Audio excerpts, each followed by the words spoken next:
The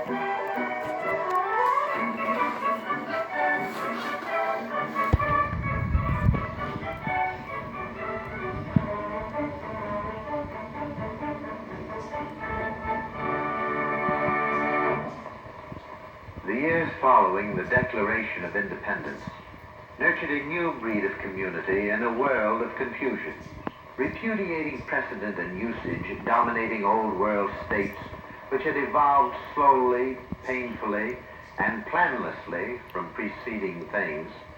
These Americans, for history's first time, planned and made a nation. And then in New York City on April 30th, 1789, they named a leader to complete the structure on the foundation of that new nation's fundamental law. I do solemnly swear that I will faithfully execute the office of President of the United States, and will, to the best of my ability, preserve, protect, and defend the Constitution of the United States.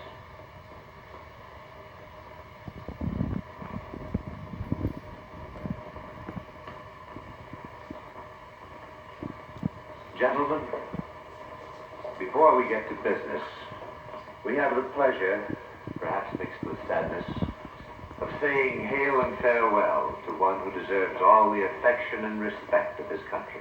Well, that description can fit only one man. Dr. Benjamin Franklin.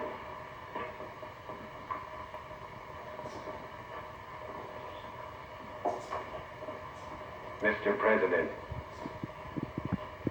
We should have preferred going to you, Dr. Franklin, to pay our respects. Not so. I deemed it more fitting the shoe be on the other foot.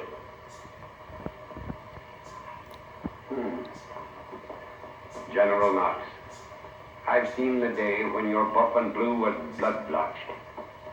That John Adams might become the first vice president of these United States.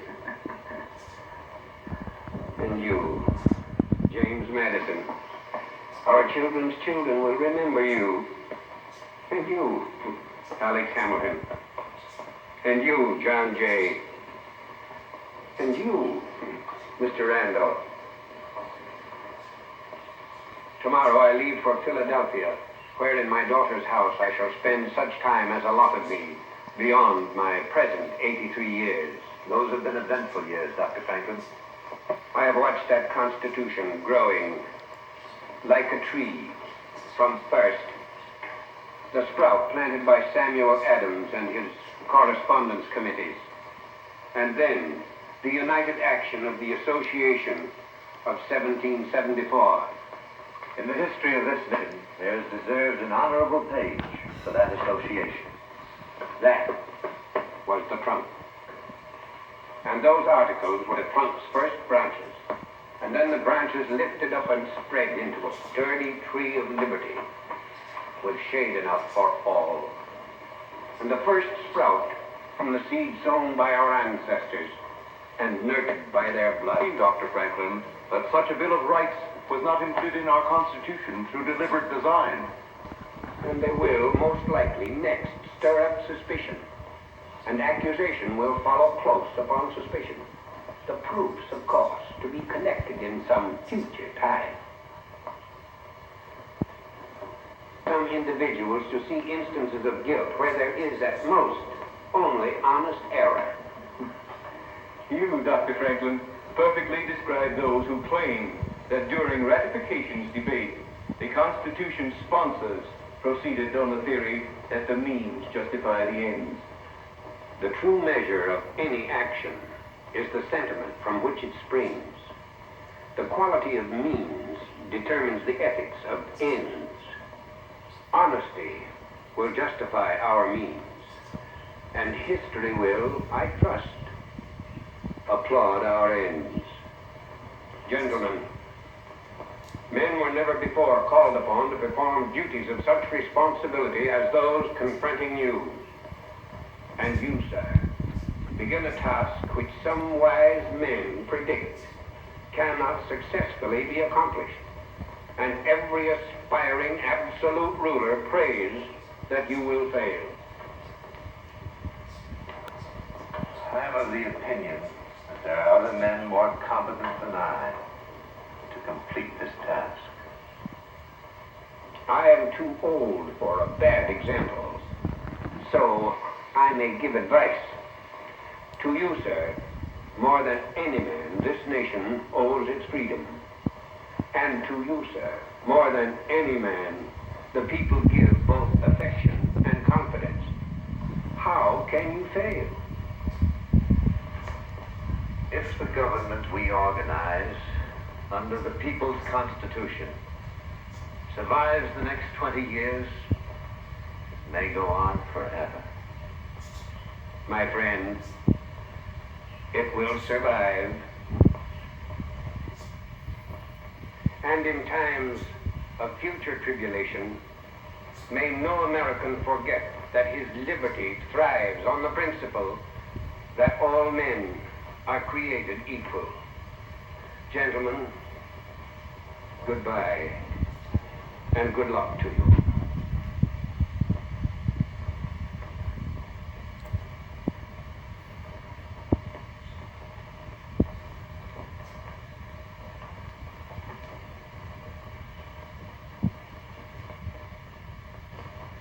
With orderly efficiency, the first government was formed.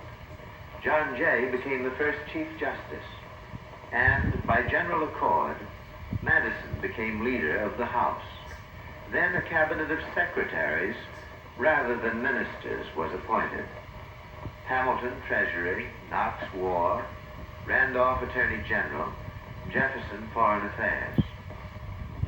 Thomas Jefferson's duties in France will keep this chair vacant, I fear, for months. The seeds of liberty, scattering from here, take root in Europe. The people wanted it, and established systems wishes nothing but disaster. From Paris, Jefferson expresses the sophistry of a dying order. The Americans declare that all men are created equal, with unalienable rights to life, liberty, and the pursuit of happiness. It is evident that these are very questionable statements. Men are not born equal. Men are not born free. These statements are so manifestly false that it is impossible to believe that the men who made them believed in them. Such truths are beyond the understanding of minds lacking imagination, and must, perforce, be denied by design and dictation. We declare that unhampered intellect is the natural state decreed by man's creator. They oppose a most unnatural state, a hampering social net decreed by man's stupidity. A net which may enmesh but cannot stifle fundamental truths which confound archaic systems that degrade the individual in exaltation of the state. From those truths springs the American concept of liberty, motivating every article in the Constitution, which I have sworn to defend, and which your able pen so well defended in the argument of ratification. I think the world suspects that these widely translated treatises on civil government, credited to Publius, would better read by Hamilton, Madison, and Jay. To some, our pens still seem to lack conviction. Their rambling oratory demands that the Constitution's preamble be changed to read, not we the people, but we the states. I am sure that to a majority of our people, that question has already lost much of its significance. And if a Bill of Rights be, without delay, adopted, it will have no significance at all. Mr. Madison, the Constitution is itself, to every useful purpose, a Bill of Rights. There was not a delegate, you'll agree, at the Constitutional Convention who had the least objection to what is asked now by advocates of the Bill of Rights. Where the people evidently retained in the Constitution everything they did not in express terms give up, a Bill of Rights was considered without meaning.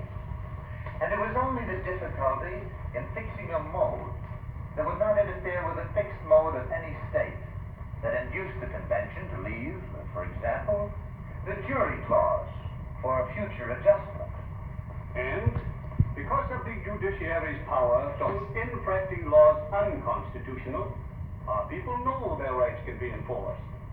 Mr. Jay, There is a widespread conviction that there should be a statement of such rights to serve as a sure basis for court decisions when determining and drafting laws. Third, that conviction stems from the English Revolution of 1688 and their Bill of Rights of the following year. Its roots are in our inheritance of British tradition, and during the Virginia Conventions of Ratification, I promised that by quick amendment in the Constitution, our presumptive rights would become actual. Now, sirs, it is whispered that I have done nothing to redeem my promise.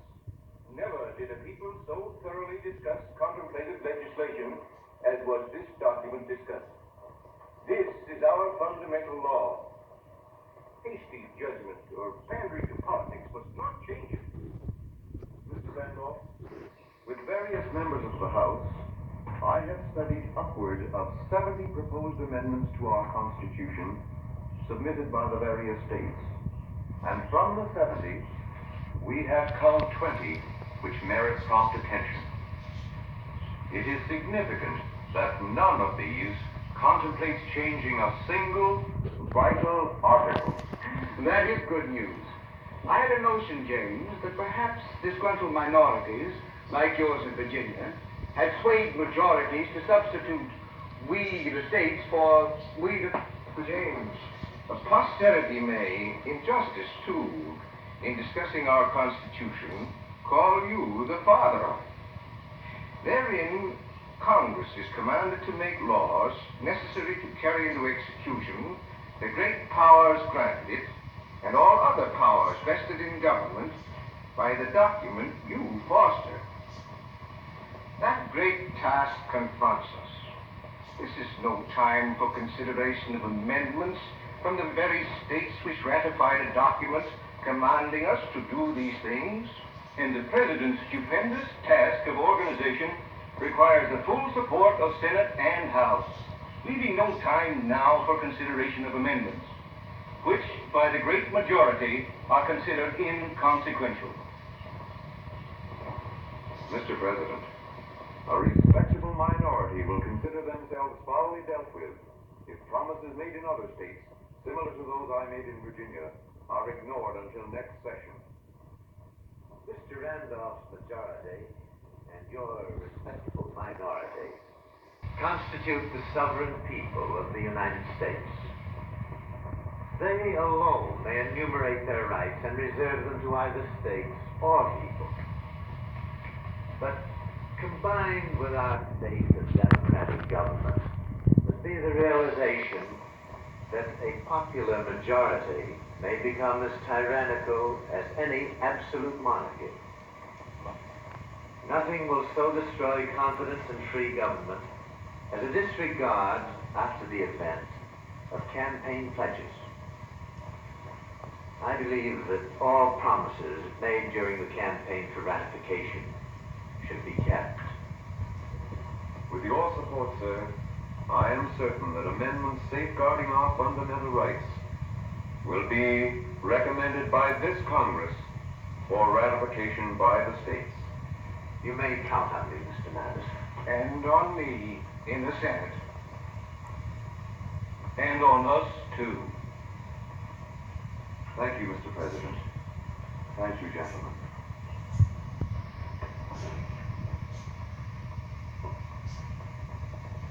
Our honest response to the minority demand will encourage among the people who founded this government a real bond of mutual goodwill, as binding as the more formal ties of law.